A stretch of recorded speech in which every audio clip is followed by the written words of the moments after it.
The Cowboys almost pulled off a big trade at the trade deadline. What are our thoughts on the non-move by the Cowboys? All that and more in this episode of Locked On Cowboys podcast. You are Locked On Cowboys, your Locked daily Dallas Cowboys podcast. Part of the Locked On Podcast Network, your team every day. Locked on Cowboys. Locked on Cowboys. Welcome back to the Locked On Cowboys podcast presented by Prize Picks. First-time users can receive a 100% instant deposit match up to $100 with promo code Locked On. That is prizepicks.com, promo code Locked On. We would like to thank you for joining the Locked On Cowboys podcast, part of the Locked On Podcast Network, your team every day. We are free and available on all platforms. I am Marcus Mosher. You can follow me on Twitter at Marcus_Mosher. He is Landon McCool. Check him out on Twitter at McCoolBCB. Landon, how's it going today, sir? It's good. We've passed the trade deadline, and it was as predictably quiet as we thought. I'm just kidding. It was insane. But the Cowboys didn't quite participate as much as some hoped, but we're going to break all that down today, Yes. I'm sure. Yes. All right, Landon. So without getting too personal here, I'm sure a lot of you out there, you had a girlfriend or a boyfriend that you were in a serious relationship and you thought that you were going to marry them. And for whatever reason, it just didn't work out, right? Like that happens. I can say that it kind of happened to me. Sometimes the best move is not making a big move. I definitely concur there, especially in regards to that specific example. I mean, sometimes you think you want something and it ultimately doesn't work out. And hey, it ends up being better for both parties. Yeah.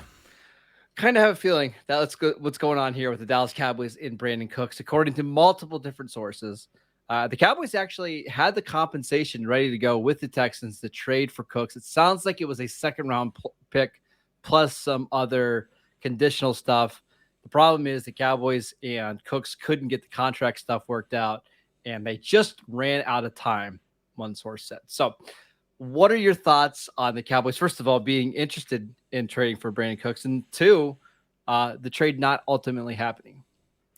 Well, I mean, I guess just to kind of echo what we said yesterday, right? Like it didn't seem, it seemed like Cooks was one of the swings that they could go for, but the problem, of course, was that $18 million guaranteed next year. That part is definitely difficult to work around, and it just didn't seem like the Cowboys would necessarily be interested in kind of trading for that. And lo and behold, they really kind of weren't. I mean, they were willing to trade for the player, but obviously the compensation for the trade was not enough. They wanted to also rework the contract and be able to get some of the money down. So it sounds like they were trying to do it, and they, like I said, they just ran out of time. Honestly, like this was not a deal worth doing if they weren't going to be able to get that money down. I just don't know that I would have done this trade if we were going to be having to guarantee $18 million to Brandin Cooks next year, Which you would have. Yep. It should just be clear. So because there's some weird NFL rules, but Monday was the last day that you could agree to do a trade where a team would take on a certain amount of salary. Okay. So by Tuesday's deadline, when the Cowboys were talking about acquiring Brandin Cooks, they would have had to take on all of his remaining salary this year, which I think is, what do we say? It was like 7 or 8 million for the rest of this year, plus guaranteeing him $18 million next year.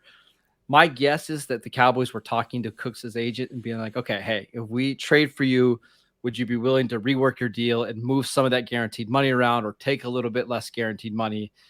And I'm just hypothesizing here. I'm guessing Cooks' agent said, no, we know that money's coming regardless if you trade for us or not. So no, we're not going to do that. And that's ultimately why this deal didn't happen.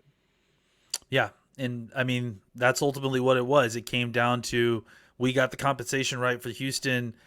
We couldn't come to a deal with getting the guaranteed money down or restructuring the contract, or maybe even re-signing him and adding some void years or something to spread that money out. I'm sure they tried all of those things, but it didn't sound like that worked out. And again,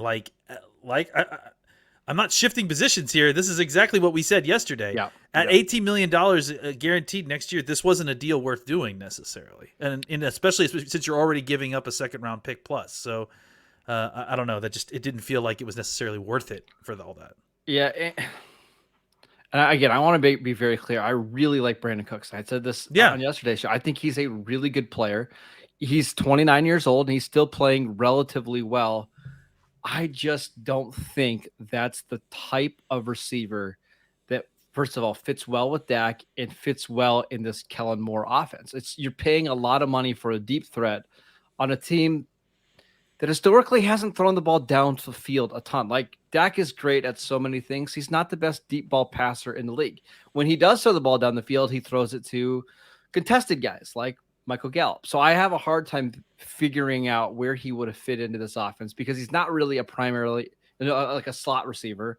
I think the Cowboys like the idea of moving CeeDee Lamb around and you have Michael Gallup on the outside. Where does he fit? I think they would have figured it out, but it's not an easy fit by any means. Yeah, and look, obviously there's the idea that, some of these guys are going to get hurt or could get hurt at some point, and you slip them in there. But I think the other part of that is that it's a lot of money and it's a lot of guarantees, like in draft picks, capital and everything, for an offense that, look, if Kellen Moore is anything, he wants to formation you to death. And that means not constantly having three wide receivers on the field all the time. So Yeah. it almost feels like, and frankly, again, I think this was kind of the deal with Cooper, right? It's not that Cooper isn't a great wide receiver by any stretch of the imagination. It's just that the Cowboys didn't feel like they were going to get the value out of him with the way that they wanted to play offense.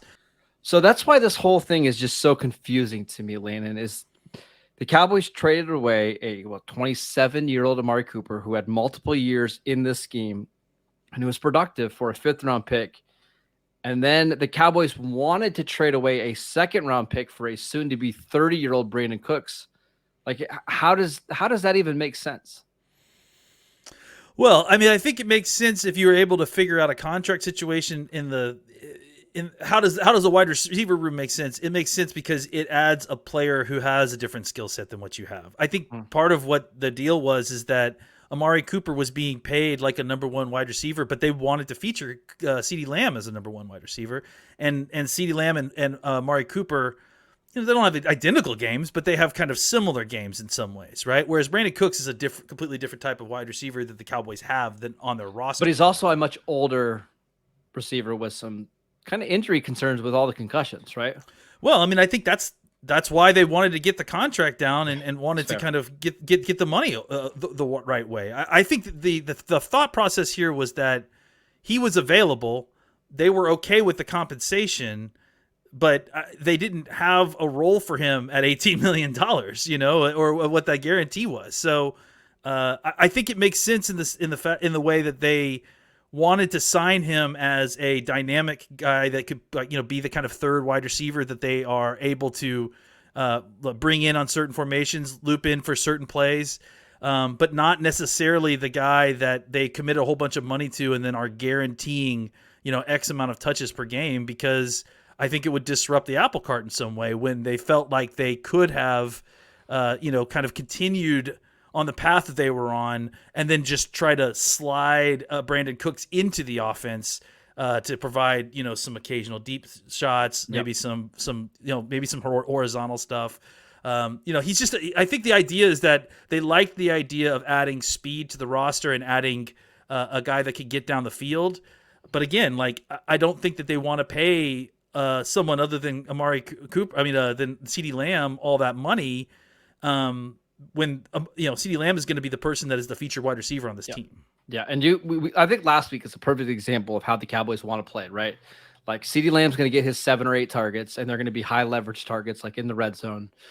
Michael Gallup's going to get some 3rd down targets, but it's going to be up and down week to week, and then it's a bunch of tight ends getting stuff. It's the complementary receivers having a couple touches, lots of running back touches, and that's just the way they play offense, a very balanced type of offense. All right, I want to talk a little bit more about some stuff that happened at the trade deadline.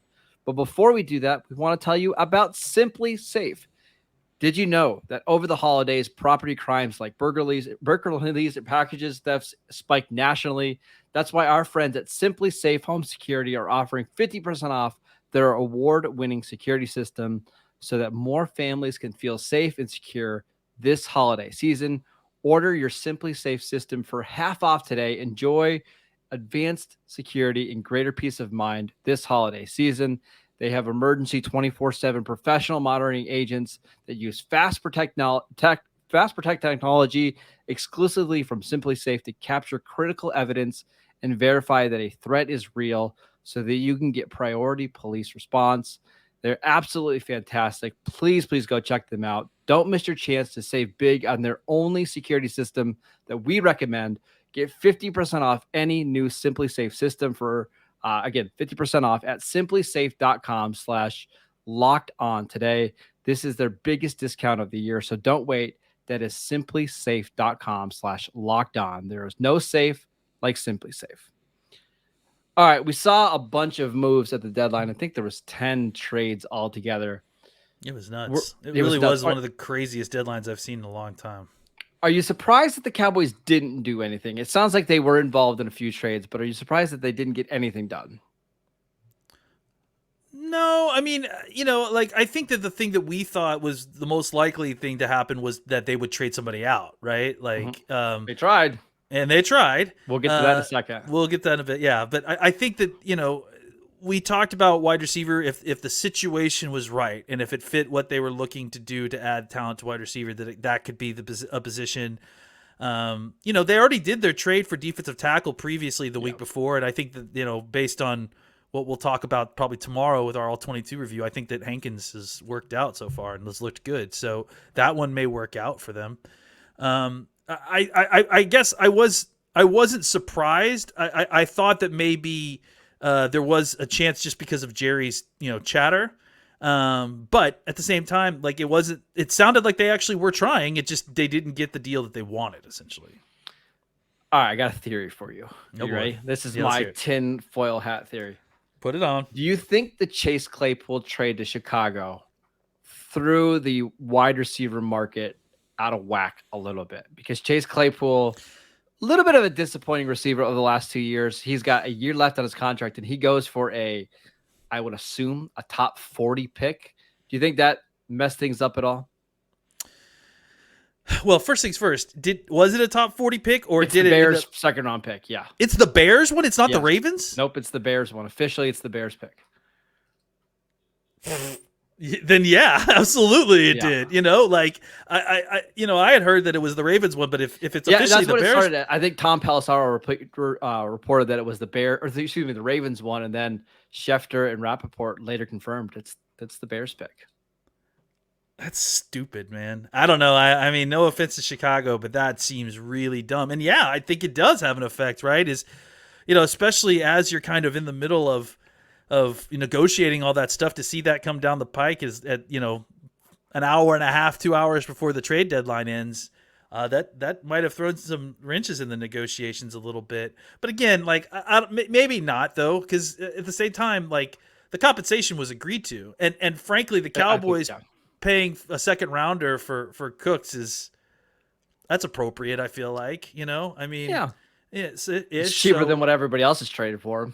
Yeah, exactly. So, and especially if they could figure out a deal to get his numbers down, like that really would have been worth the deal. But, yeah, I do think that did have a cooling effect on some of the wide receiver trades. Maybe that's why you didn't see someone like Elijah Moore get traded. Maybe that's why you didn't see someone like who are some of the other folks, the Patriots wide receivers that both of them. There's like 3 or 4 other wide receiver names that were kind of floating around as potential trade targets, and I wonder if maybe it didn't have a cooling effect on everybody's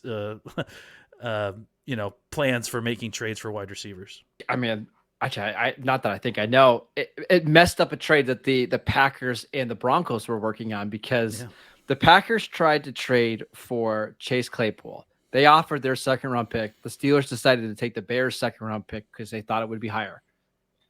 I think they're going to be right. Once the Broncos saw that what Chase Claypool went for, they had been talking to the Packers about Jerry Jeudy, and it's like, oh, we're not giving away Jerry Jeudy for a second round pick. If Chase Claypool just went for a second, we know Jerry Judy's better. They wanted a bunch more from Green Bay, and Green Bay ultimately said no. And I think the Jets, I have to assume the Jets saw the same thing happen with Elijah Moore, right? Hey, we're not trading Elijah Moore for anything less than a second round pick. And no team wanted to do that. So I think that's some of the consequences of one trade. And we see this in the free agent market all the time. Like, look at Deshaun Watson's contract. It's having ripple effects for other quarterbacks across the league. This kind of stuff happens at the deadline. Yeah, and the market gets reset right while you're in the middle of negotiations, and it kind of can really throw a monkey wrench in those negotiations. So, I think for the most part, a lot of those trades got done before Claypool's did, and then I think the ones that were gonna get done may have been killed by the Claypool trade just because it raised the bar to a ridiculous level. Were there any other trades that you saw go down that you wished, like, oh man, I wish the Cowboys would have done that or would have considered that? Like the Bradley Chubb one for first and some other third. I don't think Cowboys were interested in that, but anything like that, TJ Hawkinson, no. I mean, the Chubb one doesn't make sense for the Cowboys simply because he's great and I like him a lot, but he's also has real serious injury problems, and the Cowboys are not in a spot where they need to go trade for Bradley Chubb and then sign him to some big extension right before they're probably going to sign him. Next year, you have to sign him an extension, or this offseason. Yeah. So, and you're already going to you're saving your money for Micah right now. Yeah. So, I just don't imagine that was something that was in the cards. What about the Roquan deal? Roquan Smith got traded for a second round pick. No, I don't. I mean, no. He would have been a nice rental, but he wants $20-ish million a year, and you can't pay an off the ball linebacker $20 million a year when you've got a corner and an edge rusher coming up on deals relatively soon. Yeah, absolutely. No, I don't have any interest in that Roquan deal at all, honestly. All right, so there was one kind of consequence in the Cowboys not being able to get a trade done on Tuesday. And we'll get to that in just a second, but I want to tell you guys about Prize Picks. It's so much fun. All you have to do is pick 2 to 5 players, and if they score more or less than their Prize Pick projection, you win. And you can win up to 10 times your money on any entry. No competing against other people. It's just you versus the projections available. Prize Picks offers projections on just about any sport that you watch. This includes NFL, NBA, MLB, NHL, PGA, college football, men's college basketball, women's college basketball, soccer, WNBA, esports, NASCAR, tennis, MMA, boxing, disc golf, Euro basketball, cricket, and more. Entries can be made in 60 seconds or less. It is that easy. They are currently operational in over 30 states and in Canada. Download the Prize Pick app or go to prizepicks.com to sign up to play daily fantasy sports. First-time users can receive a 100% instant deposit match up to $100 with promo code Locked On. If you deposit $100, they'll give you $100. If you deposit $50, they'll give you $50. It's really that easy. Don't forget to enter promo code Locked On at sign up for an instant deposit match up to $100. All right. Because the Cowboys weren't able to trade Terrell Basham or Neville Gallimore or another defensive tackle, they had to clear a roster spot on Tuesday. That meant that they released former second-round pick Trysten Hill, who, Landon, you and I both thought played pretty well this season. I actually was a little shocked. What were your thoughts here? I mean, I knew that something was going to have to happen, right? That somebody was going to get cut. I guess I'm a little bit shocked not shocked, but I guess I'm surprised that it was Hill and not Gallimore necessarily, because it just felt like maybe that Gallimore had kind of, gotten fallen out of favor a little bit, right? Like that whole situation with the kind of healthy scratch situation and the wrist thing, it seemed like it was setting up for a potential trade. But honestly, maybe they were trying to trade both of them, And, Trysten Hill was a healthy scratch last week. Yeah, so obviously that was part of that, right? So I also think that, one thing that we have to keep in mind too is that Carlos Watkins has been back on the roster these last 2 weeks and played pretty decent football. And I think that the way they look at it is, they've got tons of guys who they can kick inside to rush the passer, right? Obviously they've been putting all their defensive ends at 3-tech at some point, right? To rush the passer. So, and that's really the value that you got from Trysten Hill in a lot of ways. I mean, I think he has some value as a run game player, but not quite the same as someone like Carlos Watkins or even Gallimore that way has. So I think at this point, the experiment had just kind of run out of juice. They had found different ways to use him and to, kind of fit him into spots on this defensive line. And, like they like to play like all kinds of different techniques, and he was valuable in that sense that he could do several of those. But, once Basham came back, you watch what Basham was doing in training camp and how he played last year. He's a solid player, and especially, again, since you feel like you can rotate some of these guys inside, it probably made more sense to them to bring back another defensive end just to kind of secure their pass rushing room.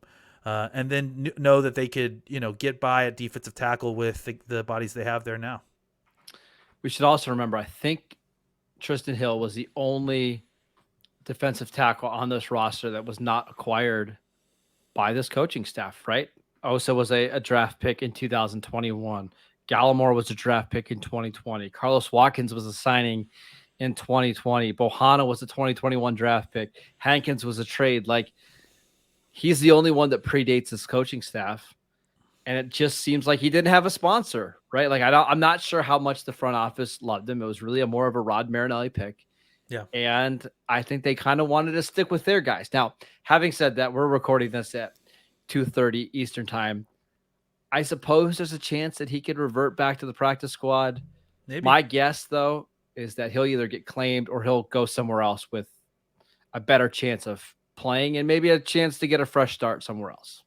Maybe. I think there's a good chance he gets claimed. I mean, he's a second round pick, somebody that's desperate for defensive interior help. Who's been playing well. Yeah, I mean, it's not like he's been terrible. Yeah. This is a team that has got incredible defensive line play. So, it's champagne problems for the Cowboys. They have too many of these guys, so they had to get rid of them. They couldn't move anyone for a trade. So, it's one of those things where they didn't have enough room for him. So that doesn't mean he's a bad player or he's been playing poorly. In fact, both of those things don't seem to be true. So. I mean, we've already seen this play out once this year with John Ridgeway, who I just saw he played 25 snaps last week for Washington and ended up as one of the highest graded defensive tackles of the week. Like, this happens when you have a lot of depth. And I know you can be upset that the Cowboys drafted him in the second round, but we're kind of beyond that point right now. It's just, they've got players that I think are a little bit more versatile, especially in like Basham's case, and they want to get that guy on the field. And I think that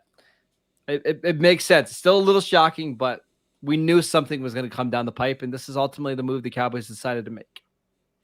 Yeah, I mean, they something had to give. They just had too many of these defensive linemen, and with Basham coming back, it was either they were going to trade Basham or trade one of those two defensive tackles, and when that didn't materialize, they had a Sophie's choice situation, and Hill was the choice. And we should also admit, like, I think the contract plays a little part of this, right? Like, Neville Gallimore still has a year left on his deal after this year.